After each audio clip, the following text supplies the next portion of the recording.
자, 성경들 가져왔으면 찾아봅시다. 오늘 말씀 이사야 53장 1절에서 12절. 이사야 53장 1절부터 12절.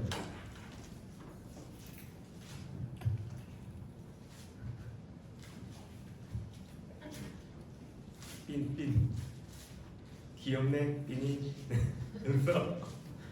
너무 확 보인다.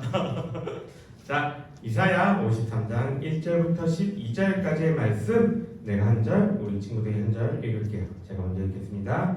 우리가 전한 것은 누가 믿었느냐? 여호와의 팔이 누구에게 나타났느냐? 그는 주 앞에서 나타나기를 연한 순 같고 마른 땅에서 나온 돌이 같아서 고운 모양도 없고 풍채도 없은즉 우리가 보기에 흠모할 만한 아름다운 것이 없도다.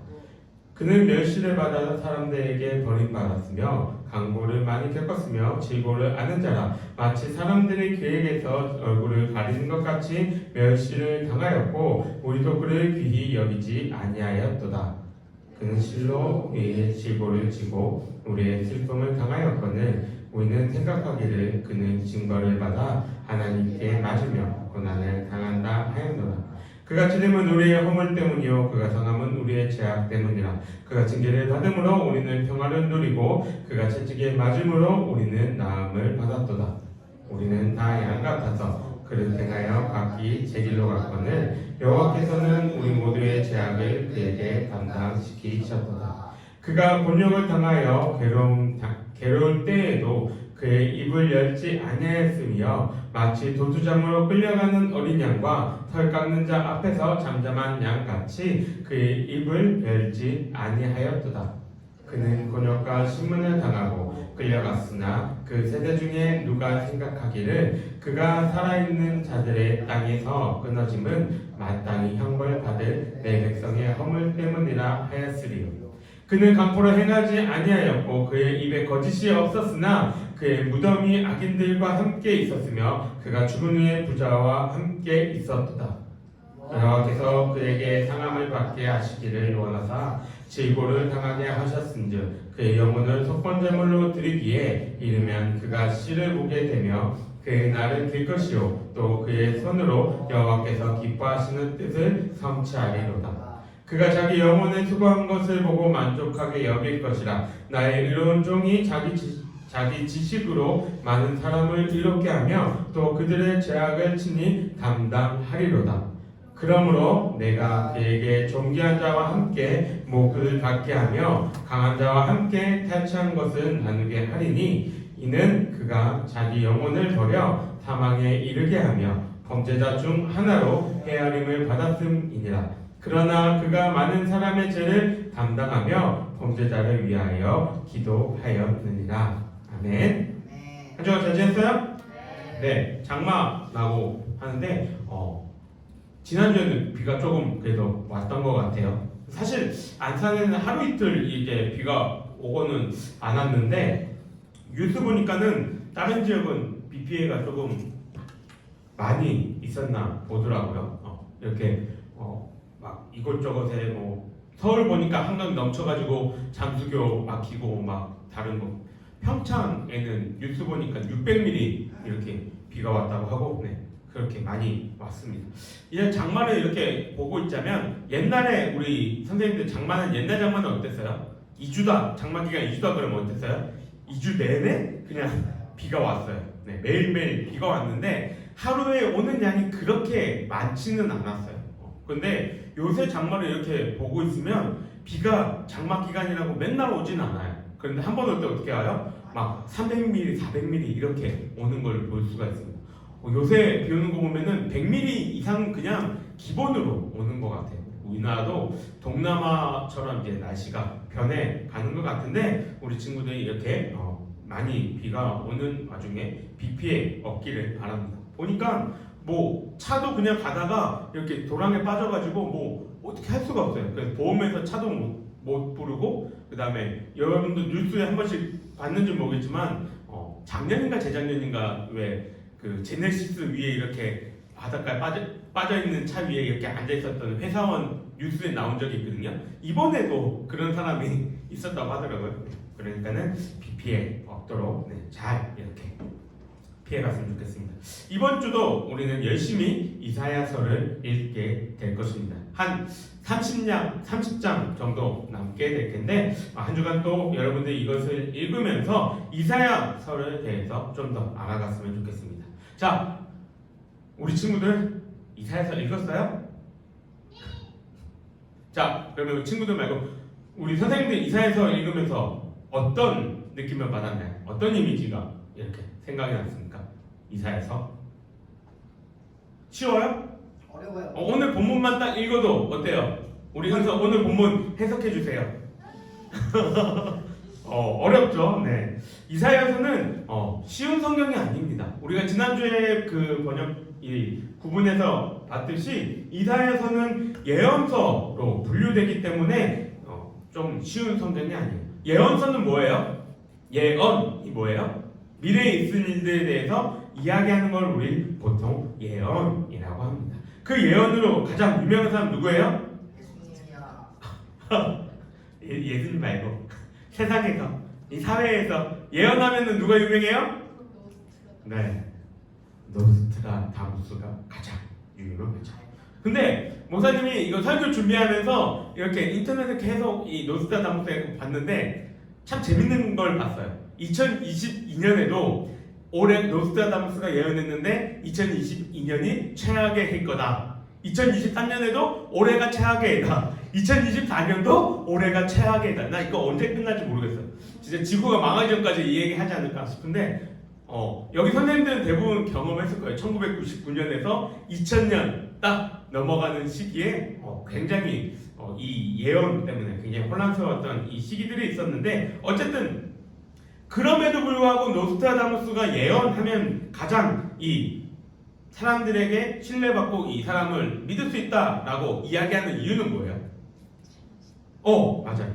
이 사람이 했던 이야기들이 많이 맞았기 때문에 이 사람이 한 예언들이 맞다라고 이제 생각을 하는 것이죠. 이렇게 확실하지 않은 미래에 대한 예언을 우리는 신뢰할 수 있는 이유는 그 예언들이 성취된 것들 때문에 우리는 신뢰할 수 있다라고 이야기를 합니다. 이 공식을 우리 한번 성경에도 대입을 해봅시다. 성경에서 예언되어 있는 이 글들을 우리가 신뢰할 수 있는 이유가 바로 이러한 것이죠. 뭐냐면 성경이 하나님의 말씀입니다 라는 우리의 기본적인 진리 이외에도 이 말씀은 이전에 하나님이 하셨던 이 말씀은 다 이루어졌다라는 것을 통해서 우리는 이 예언들이 성취될 것임을 알 수 있다는 것이죠. 그러면 성경에 예언되었던 이 예언들, 성취된 예언들은 어떤 것들이 있을까요? 가장 확실하게 알 수 있는 예언을 몇 가지 얘기하자면 아브라함에게 하나님이 하신 그 약속, 그 예언이 다 이루어졌다는 것이죠. 아브라함에게 하나님 뭘 약속하셨어요? 자손을 줄 거다. 또 땅을 줄 거다. 또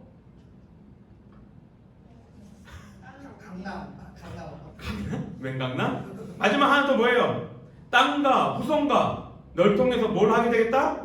복의 근원이 되게 하겠다. 이 세 가지를 하나님 말씀하셨다는 거죠. 자, 하나님이 아브라함에게 땅 주셨나요? 네. 어때요? 땅 주셨나요? 주셨죠. 가나안 땅을 주셨습니다. 네. 그리고 아들을 주셨죠. 후손을 주셨죠. 복의 근원이 된다는 건 뭐예요? 결국은 아브라함을 통해서 예수 그리스도가 오셨고 예수 그리스도를 통해서 우리는 구원을 얻게 되었죠. 그 모든 것의 근원, 시작이 되는 게 아브라함이다 라는 것이죠. 하나님이 아브라함에게 약속하신 이 모든 일들은 다 이루어졌다는 거예요. 물론 이 일들이 단번에 딱 이루어지지는 않았죠.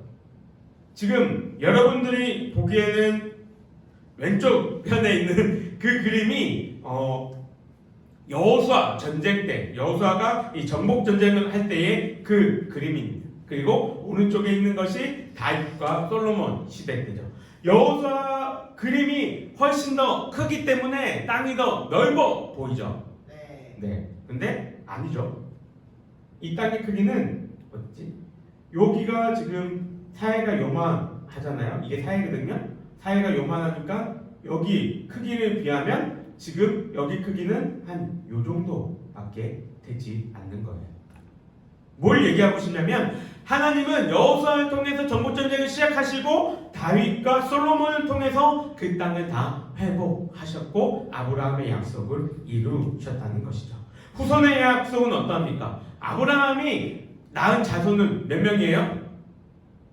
아브라함 자녀 몇 명이에요? 세어봐야 돼요? 그렇게 많아요? 2명. 4명. 우리 공식적으로 얘기합시다. 공식적인 뭐야? 갑자기 이름 생각나요. 장자, 적장자? 아니 적장자는 저거잖아. 장자. 공식적인 족보에 있는 아들은 몇 명이에요? 2명? 1명이죠. 1명. 이스마엘은 어쨌든 이렇게 간 아들이니까 이삭 1명입니다. 근데 하나님이 아브라함에게 이 후손에 대한 약속을 하셨는데 1명밖에 안 주셨어요. 이 약속이 이루어진 건가요? 이루어지긴 이루어졌는데 뭔가 조금 끝나지 않은 것 같은데 이삭의 아들 누구예요? 에서와 야곱입니다. 그 아들 누구예요? 에서는 조금 외로치고 야곱의 아들 몇 명입니까? 12명이죠. 그 12명이 결국 뭘 이뤄요?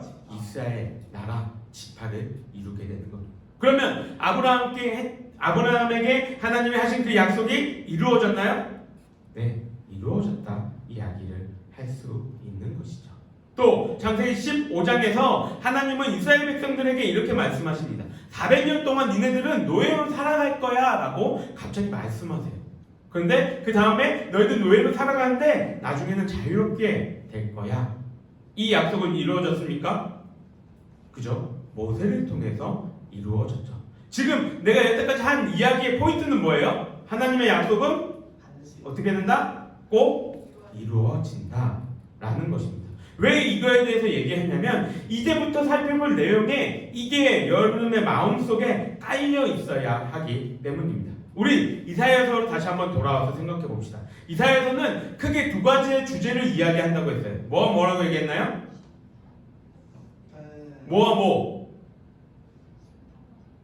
그쵸. 심판과 회복에 대해서 이야기를 한다고 지난주에 이야기를 했습니다.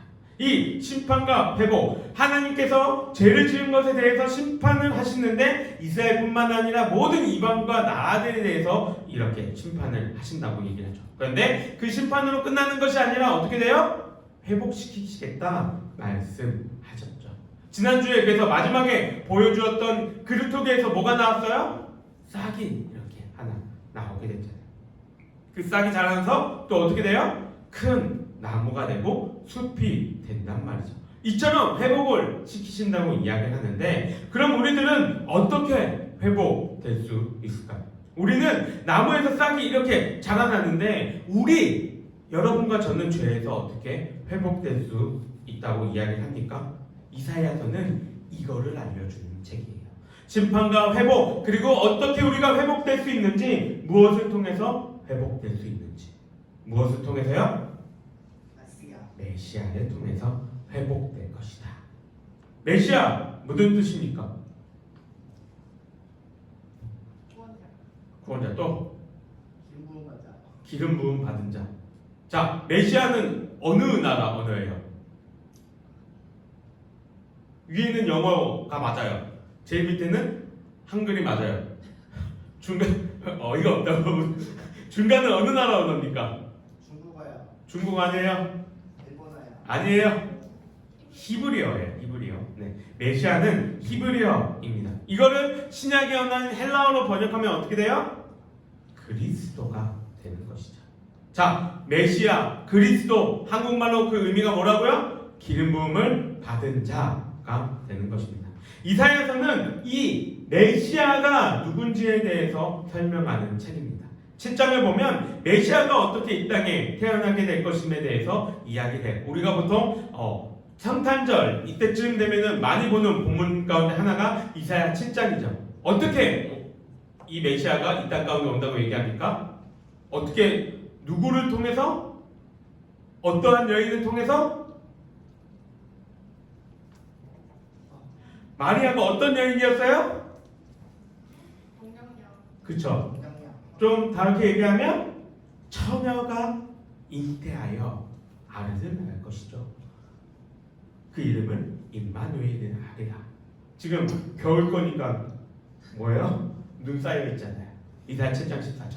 이 말씀을 우리 성탄절쯤에 많이 이렇게 본단 말이죠. 왜요? 처녀가 잉태하여 아들을 낳을 것이요. 이 땅에서 처녀가 잉태해서 아들을 낳은 사람은 누구밖에 없어요? 마리아. 예수님이 아들을 낳아요? 왜들 이럴까? 마리아가 잉태해서 아들을 낳은 것이죠. 자, 그래서 이 말씀을 우리는 예수님에 대한 메시아에 대한 예언이다라고 이야기하는 겁니다. 또 어떤 것들이 있을까요? 9장 6절을 보면 이것도 성탄절쯤에 많이 얘기하는 말씀입니다. 이사야 9장 6절 우리 한 목소리 한번 읽어볼까요? 시작! 한 아기가 우리에게 낳고 한 아들을 우리에게 주신 바 되었는데 그의 어깨에는 정사를 메었고 그의 이름은 기묘자라 모사라 전능하신 하나님이라 영존하시는 아버지라 평강의 왕이라 라고 이야기를 합니다. 이 내용은 간단하게 이야기해서 예수 그리스도 메시아가 어떠한 분이신지 어떠한 능력을 갖고 오시는 분이신지에 대해서 이야기를 하는 거예요. 전능하신 하나님이라 평강의 왕이라. 메시아로 오실 분은 그냥 하나의 사자가 아니라 하나님이 이 땅 가운데 오실 그 메시아의 심성을 강조하는 것이죠. 그런데 문제는 이사야서를 우리가 잘 보게 되면 아까 얘기했던 것처럼 심판과 회복을 얘기하는 것처럼 이사야서는 이 온탕과 내탕을 잘 왔다 갔다 합니다. 메시아에 대한 예언도 마찬가지. 처녀가 잉태하여 아기를 낳을 것이요 그의 이름은 기묘자라 모사라 전능하신 하나님이라 평강의 왕이라 이런 기쁜 소식만 이사야서에는 적혀 있는 게 아니라는 거예요. 오늘 우리가 이사야서 53장 1절부터 12절을 읽었는데 이 안의 내용들은 어떠했나요? 긍정적인 거였어요? 기쁨이 있었어요? 밝은 내용이었나요? 아니요, 전혀 그렇지 않았습니다. 메시아에 대해서 뭐라고 얘기하냐면 외형적으로 믿음 척하지 못하대요. 어두운 곳에서 쓰러져 있는 사람들을 회복시켜서 다시 일으켜 세워야 할 사람이라면 어떠한 사람이어야 합니까? 믿음직하고 뭔가 좀 힘도 세 보이고 싸움도 잘할 것 같고 그래 보여야 하는데 그렇지 않다라고 이야기하죠. 2절에 고운 모양도 없고 풍채도 없다 이야기를 합니다. 그뿐만이 아니라 사람들로부터 버림도 받고 멸시도 받는데요. 그리고 귀하게 여기지 않는다 이야기하죠. 다 우리를 위해서 이 땅에 오신 예수님이 겪으신 그 고난들을 이야기를 합니다. 예수님이 오셨을 때 이 땅의 사람들은 환호했나요? 막 기뻐했나요? 아니죠. 이 땅에 메시아 구원자신 예수님이 오셨음에도 불구하고 이스라엘 백성들은 예수님이 오신 줄을 모르고 십자가에 못 박았습니다. 예수님이 십자가에 달려서 목숨이 이르시는 그 순간까지 사람들은 조롱하며 손가락질했고 채찍질했고 침까지 뱉었죠. 그럼에도 불구하고 예수님은 이 모든 고난과 역경들을 다 받아내셨습니다. 왜요? 예수님은 성질이 없으셔서? 화를 내지 못하셔서? 능력이 없으셔서? 아니죠. 우리를 사랑하셨고 그 이유로 이것들을 견디어 내야만 하셨기 때문에 이 말씀들이 다 이루어진 거예요. 메시아가 오실 것이다. 그런데 그 메시아가 와서 어떤 일들을 당하냐? 고통과 고난과 핍박과 협박과 멸시와 그런 일들을 당할 것이다. 그것들이 다 이루어졌다는 것이죠. 그럼 이것으로 끝입니까? 이사야서는 냉탕과 온탕을 잘 왔다 갔다 한다고 얘기했어요. 그러면 심판에 대해서 고난에 대해서 얘기했다면 그 이유에 뭐가 있다고요? 회복이 있다는 것이다. 우리를 회복시키기 위해서 메시아가 오셨다고 했는데 오신 것이 이루어졌다면 그 다음 단계도 이루어짐의 확실함을 우리는 가질 수 있다는 거예요. 그래서 이사야서의 65장 이유를 보게 되면 메시아의 부활과 새하늘과 새 땅의 이루어짐을 이야기합니다. 우리가 어렸을 때 불렀던 찬양 가운데 그런 찬양이 있어요? 사자굴에 어린이가 뭘 넣고? 손 넣고. 장난쳐도 어떻게 해요? 사자가 앙 물까요? 물지 않는. 독사굴에 함께 있어도 물지 않는 그 나라에 대해서 이사야서는 새하늘과 새 땅에 대해서 우리에게 설명을 해주고 있는 거예요. 언제요? 예수님이 재림하셔서 다시 우리가 구원을 얻고 새하늘과 새 땅에 들어갔을 때 우리는 앞에 있는 그 약속들이 이루어졌다는 것들을 바라보면서 그것도 이제 확신하며 살아갈 수 있는 거예요. 이렇게 이사야서는 메시아에 대해서 이야기를 합니다. 메시아가 누구고 그분이 이 땅에 어떻게 오셨고 이 땅에 오셔서 무엇을 하셨고 하늘나라에 가셔서 무엇을 하고 계시고 다시 오셨을 때 어떠한 일들이 있게 될 것인지 그 점에 대해서 이야기를 한다는 것이죠. 우리 친구들 성경 말씀은 1.1획도 변함이 없다라고 이야기합니다. 이 얘기는 앞서 우리가 보게 되면 아까 히브리어를 보게 되면은 점 하나가 찍힘에 따라서 그 안의 내용이 전혀 다른 내용으로 변하게 돼요. 그래서 1.1획 그 점 하나 찍는 것도 변함이 없다라고 이야기를 하는 거죠. 그러니 우리 가운데에 예수님이 다시 오실 그 소망에 대해서 기대하며 살아갈 수 있다는 거예요. 여러분들 가운데에 그러한 소망이 있기를 주님의 이름으로 간절히 바랍니다.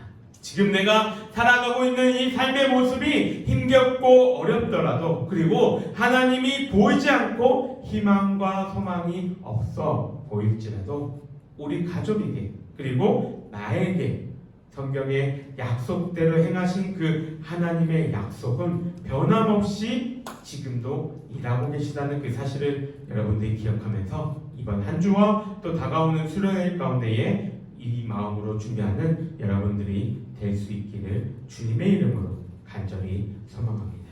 우리 함께 기도하겠습니다. 사랑이 많으신 주님 감사합니다. 오늘 이사야서 말씀을 통해서 메시아에 대한 그 예언들이 이루어졌음을 살펴보았습니다. 그리고 그 예언들이 이루어졌음을 말미암아 우리들도 하나님께서 행하실 그 일들에 대해서 기대하며 확신하며 나아갈 수 있음에 대해서 하나님 생각해 봅니다. 하나님, 우리 친구들의 삶 가운데 주님께서 붙잡아 주시고 인도하여 주시옵소서. 이 친구들의 마음속에 성경이 이렇게 이루어졌다는 그 확신을 보았으니 나의 삶 가운데서도 하나님이 역사하시고 일하신다는 그 사실을 깨닫게 하시고 이 수련회를 통해서 주님의 크신 그 은혜와 사랑을 깨닫는 그런 시간들이 될 수 있도록 그리고 이 일을 통해서 이후의 삶에서 오직 주님만을 따르며 살아갈 수 있는 우리 친구들이 될 수 있도록 주님 인도하여 주시옵소서. 여호와는 내게 복을 주시고 너를 지키시기를 원하며 여호와는 그 얼굴을 내게 비추사 은혜 베푸시기를 원하며 여호와는 그 얼굴을 내게 향하여 뜨사 평강 주시기를 원하노라. 아멘. 수고하셨습니다.